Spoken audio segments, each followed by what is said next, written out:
Hey everyone, it's Deb here from Deb's Greenhouse. It's week 6 in the greenhouse world and we're going to be seeding our peppers this week.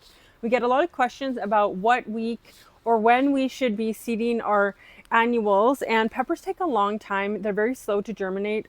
I would say typically between 6 and 12 days is when that seed actually cracks and you see those first two little leaves called the first true leaves.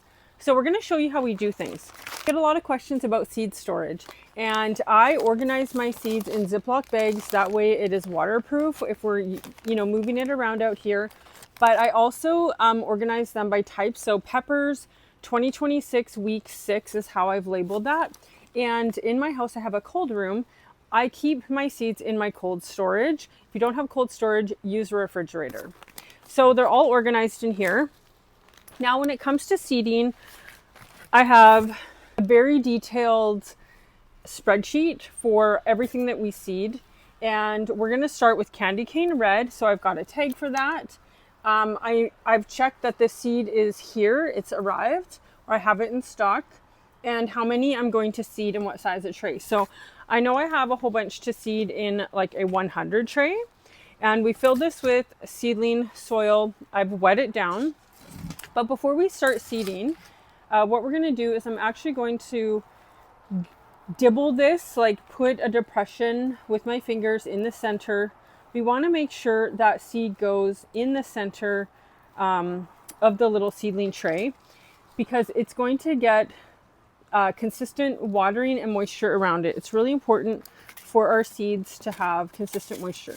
So I always work with some sort of little tray, a clean tray underneath me. So if I spill seed, it catches it. Now there are all kinds of seeding devices. For peppers, we don't use our seeder because we do so many varieties, but not a lot of them. So like I'm doing 100 of these. These are candy cane red. And so it's just as easy sometimes to seed things by hand. One, for accuracy. Pepper seed is quite expensive, and the more accurate you are, the more efficient your business is, the better price things can be. Oh, hi, Scotch. It's always nearby. And so that's how I'm going to seed them. So I'm going to just put that seed in the center of this tray. Hard to see, but it is in the center of those little dibbles. They're very small seeds. Well, they're big enough to hand seed, but they're small seeds. So I've got a few seeds here in the center. How I do it is I don't cover them until I've planted them all. Just in case I get interrupted, I can make sure I've planted each cell. It's really, really important to label everything correctly, especially something like peppers and tomatoes and squash. They look fairly similar, and it's extremely difficult to tell peppers apart from each other. So, because they just look like the same green shaped sprig. So we want to make sure we do very good labeling. Now, if I'm doing a divided tray, I'm going to label at the front and at the back, and then the front and the back of the second variety. I try to keep things in single trays because at transplanting time, it does go better. So that is what we're doing this week. Seeding peppers, there's thousands to seed, but I think it'll go fairly well. Yeah, I really enjoy this time of year, getting the seeding. Once they're seeded, we'll show you, we put them on the heat bed. So I'm going to get to work, and I will show you where we put them afterwards. Okay, let's get these seeded. Okay, now I'm going to get these seeded. The tag actually works as a good little scoop. We do have other types of seeders, little handheld seeding devices, vacuum seeders, and different things, but I don't mind using a tag. And that is special thanks to Laura. Laura used to seed with me all the time, and she sort of discovered that it's dimpled just enough to be a little scoop. You could use a number of items, I guess. We just always have tags around. Oh, this might make it easier. Oh, wow. What a difference. My little $20 Superstore reading glasses come in handy. I'm doing this at this height for your benefit. I would normally do it a little bit lower. So just this one I'm recording. I'll have higher on the bench. Nothing, I don't want to say nothing, but most things don't germinate 100%. So we looked at last year's sales for each particular variety and base the amount we're going to seed off of that.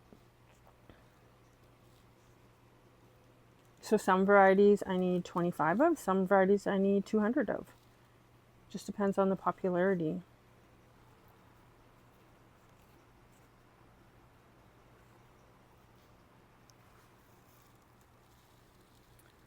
So I give it a once over to make sure I didn't miss any cells, because accuracy is king on this. Looks like we got it.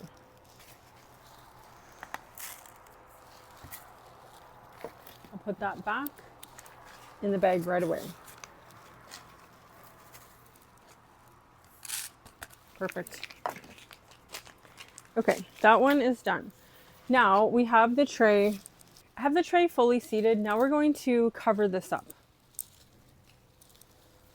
I take a really light peat moss blend and sprinkle it over, much like you would dust icing sugar on a cookie or some flour. Just a very light covering. The reason we cover seeds is so that we imagine that entire seed is enveloped in a particular amount of moisture. If that seed dries out as it's beginning to germinate, it will just peter out and not work. It just won't grow. So we want to cover it so that it can be just encased in this nice little moisture bubble and germinate perfectly. So now that I have that done, it goes on the heat bed. Now begins the heat bed dance. So a problem we always run into is that things that are starting to get roots need to come off the heat bed. We showed you a few days ago that these Creeping Charlie were getting roots. I could see more roots out of the bottom, so it will graduate to a non-heated bed, which I've cleared off behind me.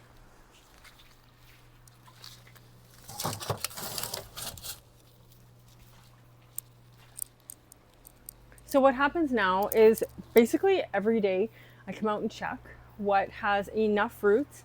We want to see 80% of the plants in a tray to have roots before we move it off the heat. It might only take another day or two for those to get up to 80%. It's worth it to have consistency and to be efficient with our tray spaces.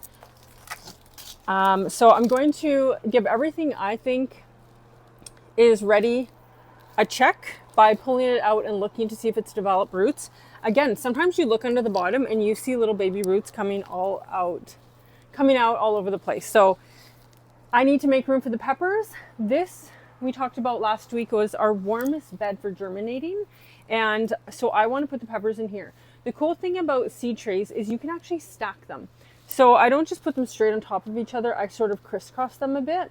And as long as it's warm and getting moisture, it's okay to have those stacked. As soon as they start cracking, they have to be, you have to take them out of the layers and have them getting the light.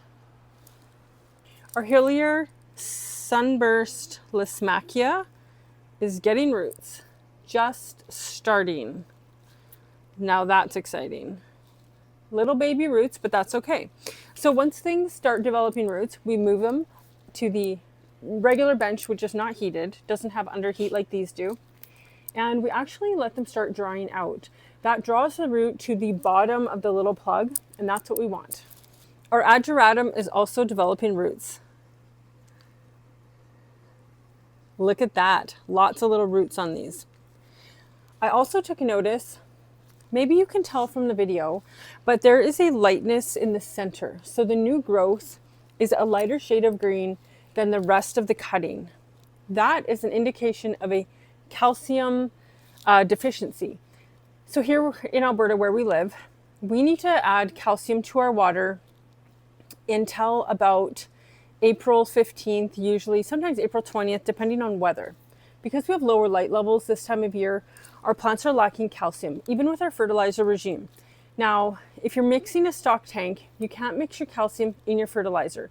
But if you're mixing just a big water tank where everything is not concentrated but diluted to the right amount, then you can add calcium. So I'm going to mix up some calcium and put it in my water tank today and get these greened up in a few days. Lime creeping Jenny, or Lysimachia, it's also called. Look at those roots. We can take it off the heat table. English thyme. It's got roots. I even see some coming out the bottom. So exciting. So these can go off the heat as well. I need the space for the peppers. I've got the first tray of peppers in here. I'm going to water it in.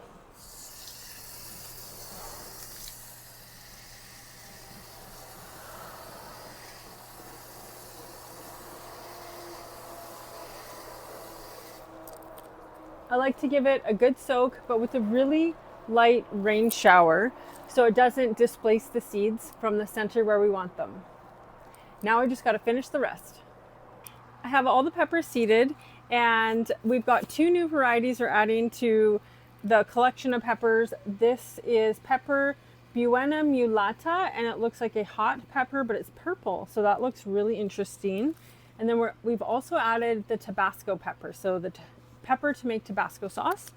And we are going to use this heat bed now as a germination chamber. So if we're doing cuttings, we just have a single layer because it's already a little plant started. But for germinating seeds, I know these seeds will take 6 to 12 days. That's typical for peppers. I've wet down the bottom layer, but I have a few extra trays that don't sit flat. I have to layer them on top. That's okay because there's nothing green yet. So I'm going to layer it, put it in like that. Give you a look. So I have 3 trays here that are layered on top. That's okay. I'm going to give these a good soak just like I did the bottom. You can see they're extremely dry. They haven't been watered after I dusted them. And then I'm actually going to pull the plastic back over top, because when we're seeding, we would keep the dome or the plastic on until those seeds have cracked open.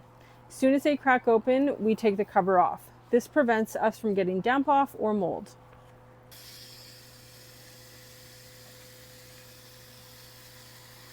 Give them a really good soak.